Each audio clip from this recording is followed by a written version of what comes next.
before all of that, just that number that you come up with. How is that permissible? Before the caps? Yes, when you're figuring out I forgot the term, I'm sorry, the taxable amount when you're doing your fractional share and you come up with a number that's the assessment. Well, maybe I'll just sort of provide a little sort of overview.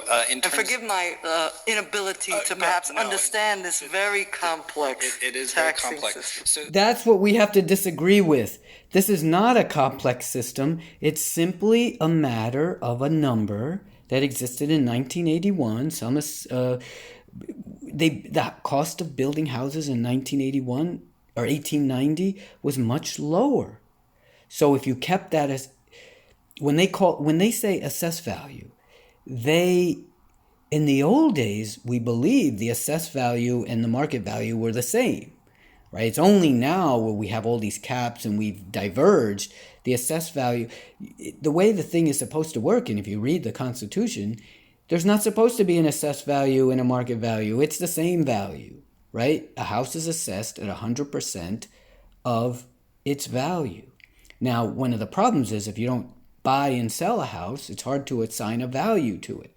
And people live in their houses for 20, 30, 40, 50, 100 years. The families can own the house, right? And luckily, New York City, we're not selling properties people are not moving every 5 minutes, right? And so that's what we want. We want a city where there's stability, right?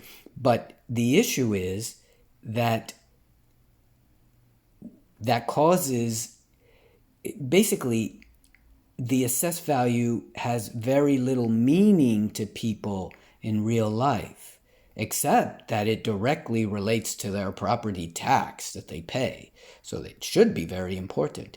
And now we've rendered the market value meaningless in Class 1 property until you get very close to your assessment ratio of 6%.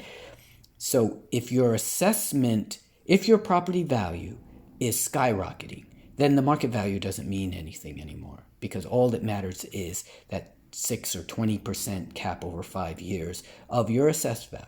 That's all that matters to you, because you're never going to reach the assessment ratio of 6%. If your property is going up 100% a year, that's much more than 4%, right? If you take 20 divided by 5, it's 4, right? 5 times 4 is 20. So these are simple numbers, and the fact that they keep saying this is so complicated just means that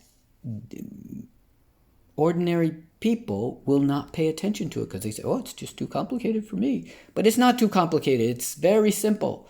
It's just simple math. Division, multiplication, addition, and subtraction. And time.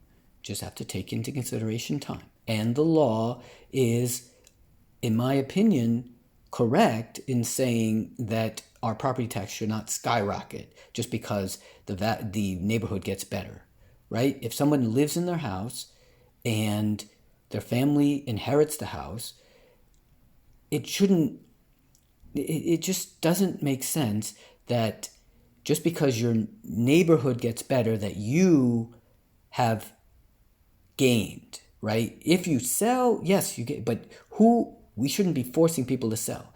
And it boils down to one simple word, or two words: unrealized gains. The house value is an unrealized gain, right? Let's say you bought a house for $300,000, and in 20 years later, it's 5 million, 6 million.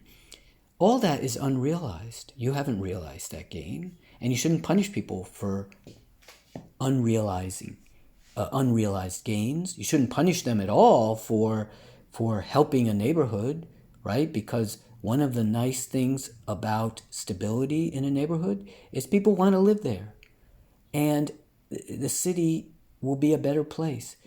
We keep talking about housing crisis, but what about a quality crisis or a quality of life crisis? Or we could make everything a skyscraper, and we live as people. If you read the Phantom Toll Booth, That's what happened. Nobody looked around anymore, and the buildings, you basically didn't have sunlight anymore, and everyone stared at their feet, and society did not flourish.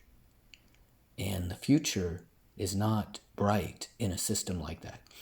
The reason why people like North Brooklyn or New York City is because of the people and the neighborhoods and the quality of life and the small neighborhoods and the parks and it's not about being 100% skyscrapers and everything is low income rent, or not low income, but low rent apartments. Imagine a day, just like in Silent Spring, where there is no home ownership in New York. It's only all owned by a few families, or it's all owned by New York City, because New York City is like one of these rich families, and everyone is renting. Imagine that day. That would be a sad day.